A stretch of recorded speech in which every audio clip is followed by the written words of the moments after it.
All right, Mission Catastrophe. We're painting some resin minis today. These are prototype minis that we received from a friend of ours with a resin printer, Mike DePasquale. Very nice of him to do this for us because he knew that we had this Kickstarter coming up and that, yes, we could use standees, which we did send to the reviewers, but wouldn't it be cool if we could see what our minis are going to be like before we manufacture the whole game? And these models are by Eric Tosco, and the character design is by Sergio Chavez, and we are super excited about these. So I thought I would get them into some single colors because in our games at Cardboard Alchemy, we don't believe in gray minis if we can help it. And so for our campaign, what we're going to do is all the characters have a unique player color. So we've got Cricket here, and she's in blue. And well, here's one. This mech. Zando actually drives a mech, which is a lot of fun. So what I'm gonna do is I'm gonna paint a Chad.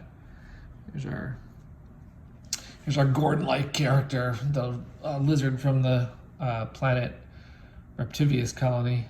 So we're gonna paint him. I'm gonna do that today. Get some of these ready. I thought I would just sort of show off the characters a little bit while I do this painting. I'm also an amateur painter, so I'm learning what the heck I'm doing. I got some tips from Vernon Piper, who paints minis with the Dice Tower and does a lot of different Kickstarter campaigns. And Vernon is actually offering a fully painted set of our characters as part of a prize we're doing on Mission Catastrophe on our website. You can actually play puzzles and win the game signed and with a set of painted minis. And Vernon told me about how to get this done in a, like a beginner level, which is actually that I've just bought some Citadel paints. I don't have to really be too super fine because I'm only painting one color, unlike what Vernon's going to do.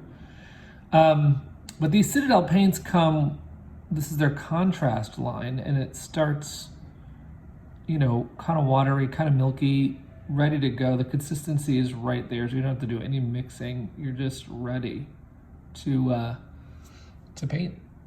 You're ready to go.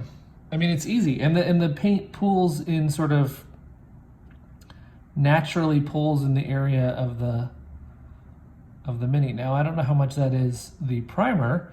Vernon did say that I didn't really need to prime it per se because the resin might be enough, but he thought it might be a good idea to do it anyway, and so I followed his direction to use the Corax white spray primer. So I sprayed these yesterday, and now they are taking the color beautifully.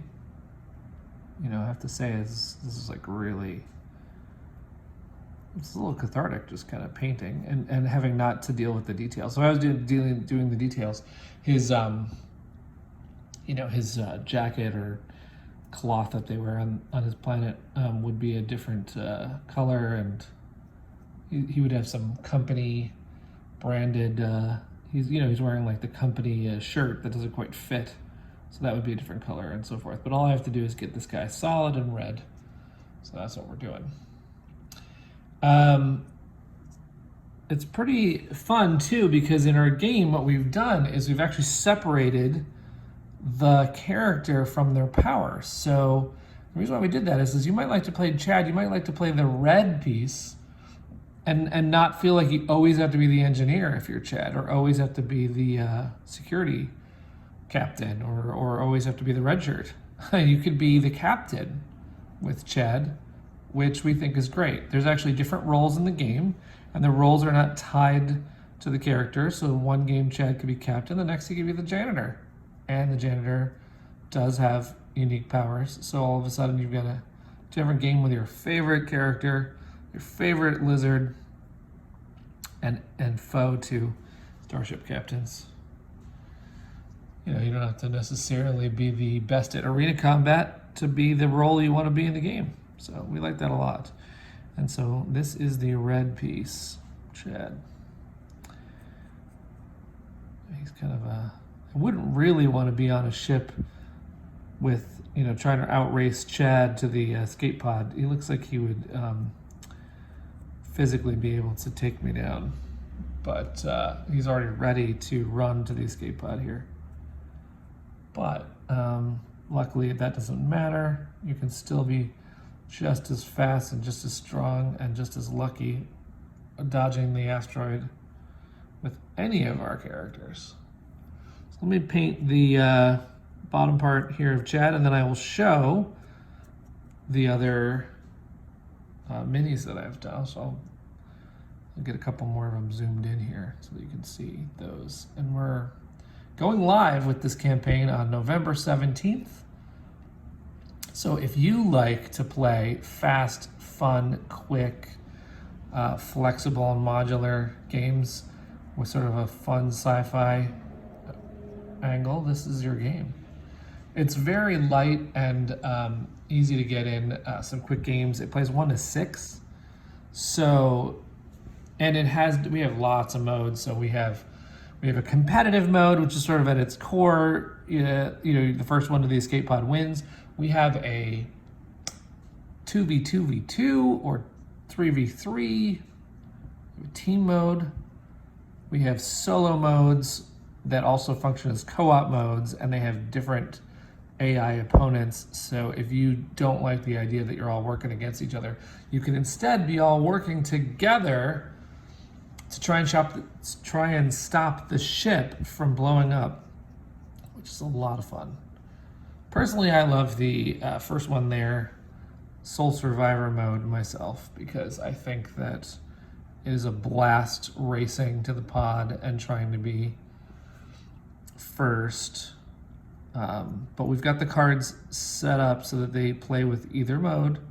And I played the one of our solo modes the other day. I'm not a solo player, but wow, it was so challenging and so much fun.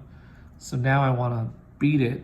I have not won against the solo marauders on the ship yet, and I'm gonna get there. I'm gonna take Chad out for a spin, and Chad's gonna do it. We're gonna get off this ship and blast off on that escape pod. So, game's got a lot of different modes. Mission Catastrophe is on Kickstarter November 17th. This is one of our characters, and this is our philosophy is great art, great components, and minis that you don't have to paint like I'm doing right now. They'll be ready to go in the color that you want. Now let me show you another one that we have, another last minute.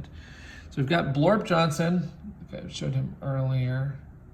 It's our translucent blob. We've got little robots in the expansion, which are everybody can command their own personal robot. This one's missing an arm, so we're gonna get him some help. We also have Gizmo, who is our Stitch gremlin-like character that likes to go on the ceiling, and he's got mech arms, so he's very fun. And we've got a lot more characters. You'll have to check them all out on our Kickstarter. Hope to see you there. Thanks for watching.